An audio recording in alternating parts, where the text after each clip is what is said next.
दोस्तों, अगर आप पीएफ के मेंबर हैं तो आपको पता होगा कि यहाँ पे 22 अगस्त को एक नया एसओपी जारी किया गया था, जहाँ पे ये बताया गया था कि अब आप ऑनलाइन अपना father name, date of joining, date of exit या फिर रिलेशनशिप चेंज कर सकते हैं। लेकिन 4 नवंबर को आज क्या स्टेटस है और हम भविष्य में कितने जल्दी ये चीजें देख पाएंगे, इस वीडियो में मैं आपको ये एक स्टेटस वीडियो बना के दे रहा हूँ। नमस्कार दोस्तों, मेरा नाम है सागर, मैं हूँ पीएफ कंसल्टेंट। जो मैं यहाँ आपको वीडियो बनाता हूँ, ये प्रैक्टिकल जानकारी होती है।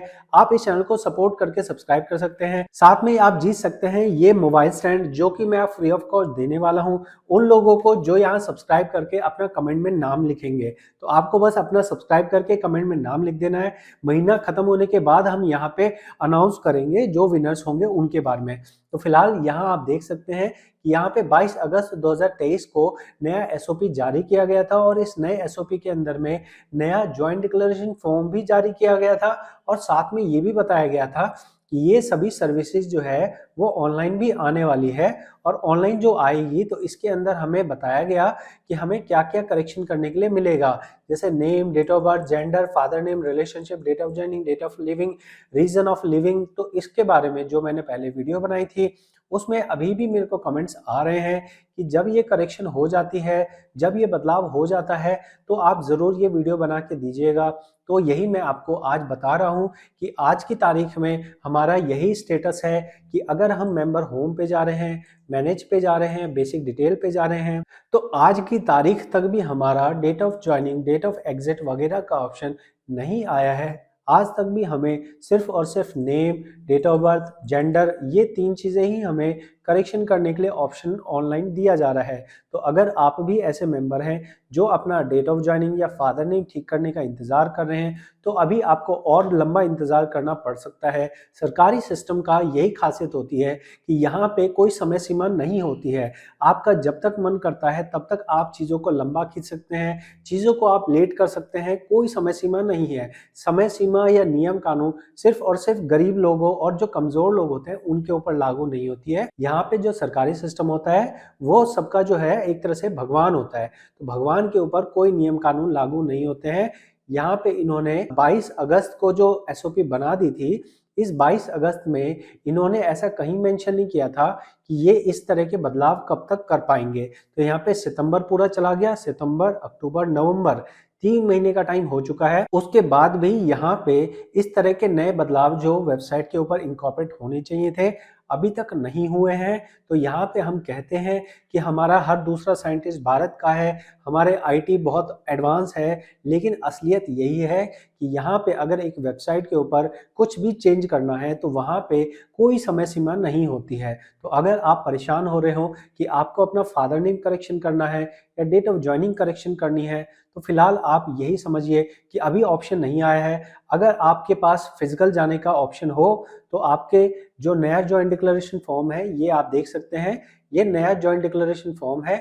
इस जॉइंट डिक्लेरेशन फॉर्म को कंपनी के लेटरहेड पे प्रिंट आउट निकलवाना है और फिर यहाँ जो भी आपको करेक्शन होगी वो करवानी है। मान लो फादर नेम में करेक्शन है, फादर नेम में करेक्शन लिख देना है। यहाँ पे देख सकते हैं, मैं लिख के दिखा देता हूँ। मान लीजिए आपका फादर नेम की करेक्शन है, तो आप क्या करेंगे, यहाँ पे आपको करेक्ट डालना है, यहाँ इनकरेक्ट डालना है, ठीक है। रिलेशनशिप में कोई कमी है यहाँ डालिए, यहाँ डालिए। और उसके बाद आपको ये फॉर्म 2 पेज का फॉर्म है, कंपनी से साइन कराइए, पीएफ ऑफिस में जमा कीजिए। यहाँ पे इस तरह से लिखा हुआ है। अभी जो इस एसओपी जारी करने के बाद पीएफ ऑफिस के अंदर जो सभी फॉर्म्स लिए जा रहे हैं वो इसी फॉर्मेट के अंदर लिए जा रहे हैं। आप पुराना वाला जॉइंट डिक्लेरेशन फॉर्म सबमिट नहीं कर सकते हैं। तो अगर आपने ये पुराना वाला जॉइंट डिक्लेरेशन फॉर्म देखा है तो अभी ये किसी भी यूज का नहीं रहा है, ये यूजलेस हो चुका है। अब अगर आपको मैनुअल करेक्शन करनी है तो मैनुअल करेक्शन के लिए आपके पास ये वाला एसओपी है। साथ में ही ये ध्यान रखिएगा कि इसमें हर चीज़ का बताया गया है कि किस चीज़ की करेक्शन के लिए कौन से डॉक्यूमेंट लगेंगे। तो आपको इन डॉक्यूमेंट की लिस्ट को समझना है, तभी जाके आपको कोई भी करेक्शन के लिए अपने अटैचमेंट बनानी है। सिर्फ ना केवल जॉइंट डिक्लेरेशन फॉर्म बल्कि आपको जो डॉक्यूमेंट्स हैं, जैसे आपका आधार कार्ड की फोटोकॉपी, पैन कार्ड की फोटोकॉपी या 10वीं का सर्टिफिकेट, इस पे भी कंपनी के स्टैम्प सिग्नेचर करवाने पड़ेंगे। फिर जाके आप पीएफ ऑफिस सबमिट करिए, तब जाके आपकी करेक्शन होगी।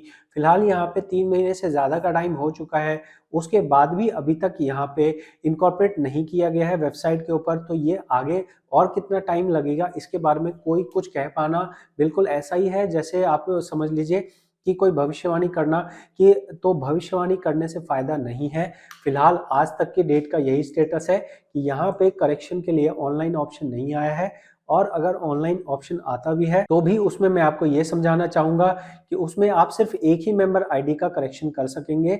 आपके पास एक से ज़्यादा आईडी में मान लो फादर नेम की प्रॉब्लम है और आपने 3 कंपनियों में काम किया है, तो आप जो फादर नेम ठीक कर पाएंगे ऑनलाइन में वो सिर्फ एक ही जगह पे ठीक होगा। लेकिन अगर पुरानी 2 कंपनियों में आपको करेक्शन करनी है तो फिर आपको मैनुअली जाना पड़ेगा, फिर आपको फिजिकली पीएफ ऑफिस में उस पीएफ ऑफिस और उस कंपनी के पास जाना पड़ेगा।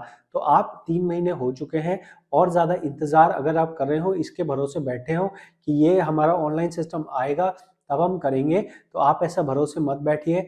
आप इस मैनुअल प्रोसेस को फॉलो कीजिए और मैनुअल प्रोसेस फॉलो करने से आपका ये काम होना चाहिए।